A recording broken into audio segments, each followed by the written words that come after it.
Um, this morning, I want to talk to you from this title. God had been dealing with me on this since about 5:30 this morning.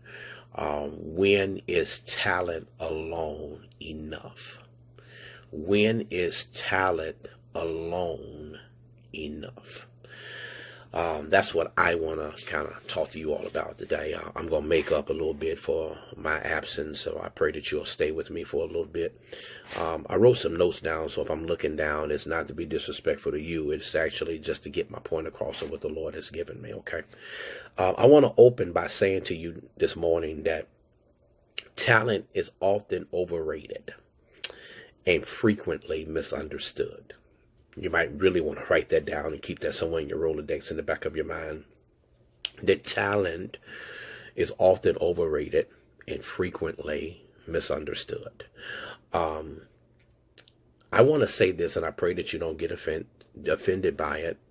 Have success, and there'll always be fools to say that you have talent. When people achieve great things, you end up having to often explain your accomplishments than attributing everything to talent. I want to say that is very false and it's very misleading when you look at success from that realm of perspective. If talent alone is enough, then why do you and I know highly talented people that are not highly successful? When I look at a lot of business leaders, they are obsessed with talent because some people actually think that talent is the answer to every problem, and it is not. One of my favorite books that I read is by Malcolm Gladwell. He's the author of The Tipping Point. He says that a lot of people find themselves putting talent ahead of everything else. This is what he said in this book. This talent mindset is the new orthodox of American management today. So there are people that will go through companies and they'll try to make yourself be successful by looking at the talent that's actually on their team. But I want to ask you a question. How do you actually evaluate someone's performance in a system when no one is in a job enough to allow such an evaluation? I want to say to you, talent is never enough. Yes, there seems to be little correlation between a person's effectiveness and their intelligence. It seems to be little between their imagination and their knowledge. Because intelligence, imagination, and knowledge are resources. Are y'all listening to me? But only effective if it is converted into you getting results. I hope y'all stand with me. Because I'm telling you now, talent isn't everything. So I'm going to spend some time with you in the next couple of weeks, kind of dealing with the importance of knowing about talent. Successful people understand importance. I've been part of many teams, many people who I've helped. They've had great players on their teams, but hear me. And I've also been part of teams that had some bad players on their team. I'm a better coach when I have better players on the team. The more talent that I am to have, the better the leadership will actually be. You must understand the dynamics of ownership. And all of you that's on here listening to me, you need to understand the dynamics of ownership, shared responsibility, division of labor, committee governance, and hear me very carefully, delegation. Often leaders accomplish great tasks by dividing a job into parts, coordinating the whole effort. So if I have 10 people on my team outside of myself, I should be able to give 10 people 10% of that pie, and they'll be able to work together and know how to work their middle, where we all come back together and we're still 100%. I really believe adding people to the late projects of some things will make even things even more better and more accomplished if people have the same mindset and goal in place. But I'm getting ready to say something to you because I'm working on a sermon. And this is what I wrote, and I'm looking at it right now. More isn't always better. And some things are best done by individuals. I hope y'all caught what I just said. So I got to help you put some things into perspective here. I believe that I don't want to ever minimize the importance of someone's talent. I'm going to give you a definition. I'll give you several over the next few weeks or so. But talent is a God-given gift that people should be celebrated. Did y'all hear what I said? So hear me. You should marvel at a person's giftedness. You should marvel at a person's giftedness. You should be marveled by their wisdom, how it is mixed with common sense. I'm very surprised to see how we are able to take nothing and make it into something. So every time I have an opportunity, I always find a way to celebrate any person that I'm working with and to help them understand that they are to go beyond where they are. And the sky is the beginning of the limitless. You always say sky's the limit. No, it is the beginning of the limitless. You have to have the ability, and talent can actually enable people to do extraordinary things. And we should actually take the time to actually acknowledge people's talents and marvel at their accomplishments. So the first thing that you should do, you should always marvel at a person's giftedness. Number two, you should actually recognize their contribution to what it is that they do.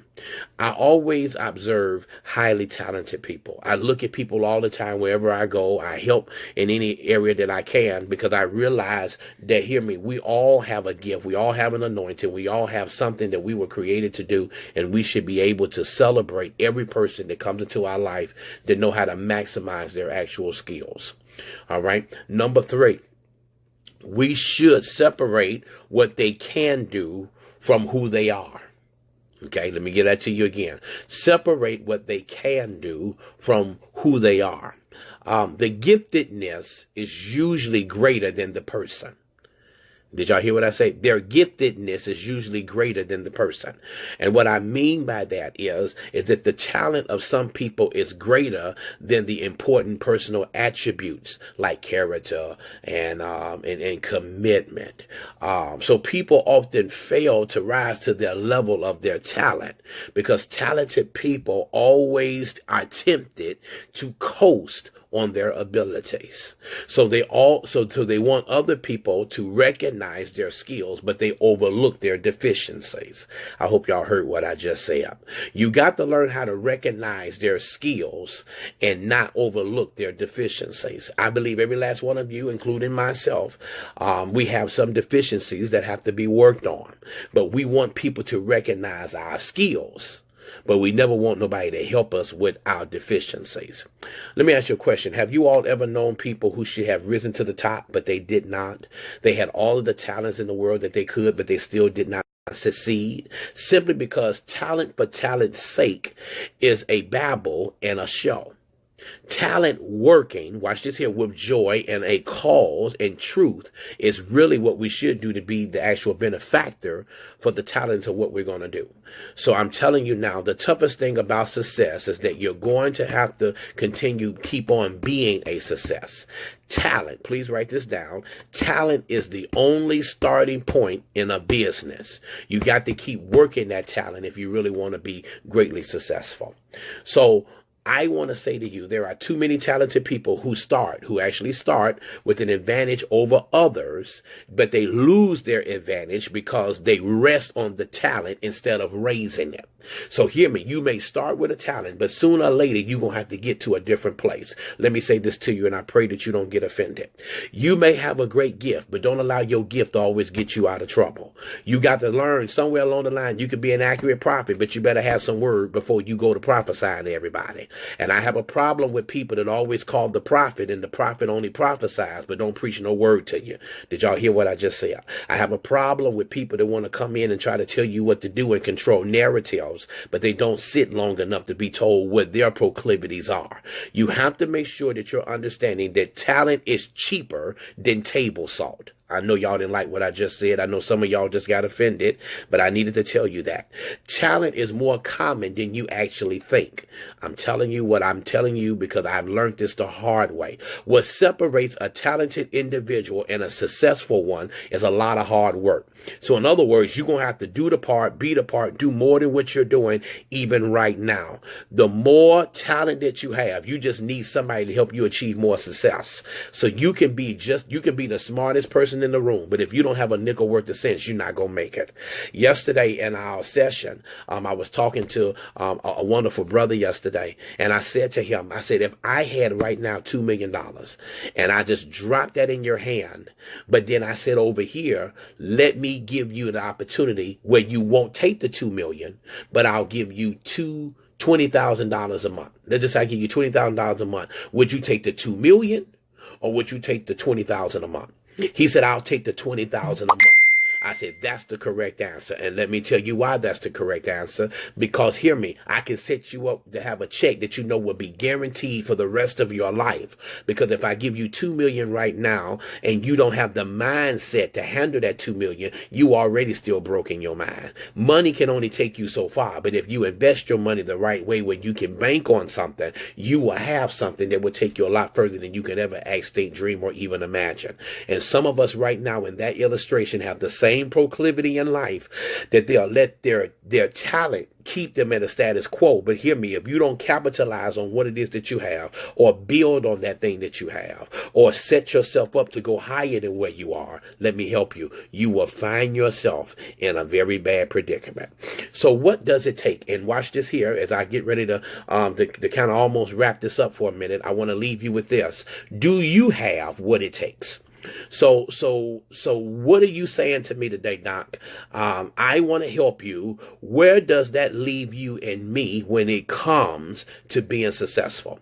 Can anybody be successful? Do everyone fit here? Here's what I believe, and I want you to please hear me before you tune me out. Number one, everyone has talent. Every last one of you, your kids, everybody who you think, your baby daddy, your third cousin twice removed, all of them have a talent. People have equal value, but not equal giftedness. Can you write that down somewhere, please? People have equal value, but they don't have equal giftedness. Some people are really blessed with a multitude of talents. Some have fewer talents, but know this, all of us we have one thing that we all know how to do well. All right. There was a book that I read about a year ago called Discover Your Strengths. Discover Your Strengths. And inside that book, it said that every person is capable of doing something better than the next 10,000 people. Did y'all hear me?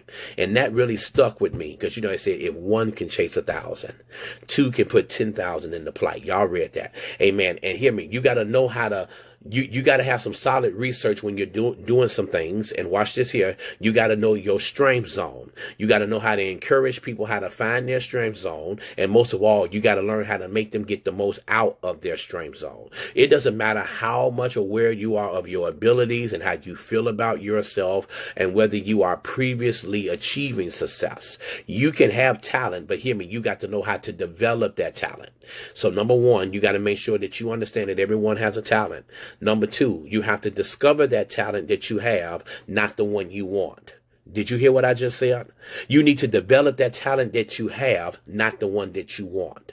If I was to ask you, who would be more successful, the person who relies on their talent alone or the person who relies on their talent and develop it, what answer would be the obvious? So I'll ask you this question. Why do most people spend the majority of their time focusing on strengths instead of their weaknesses, when you really need to focus on strengthening your weaknesses? One of the things that I teach to our KLC group and I teach at conferences wherever I go, as I say, is to start working on their weaknesses and start working on their strengths.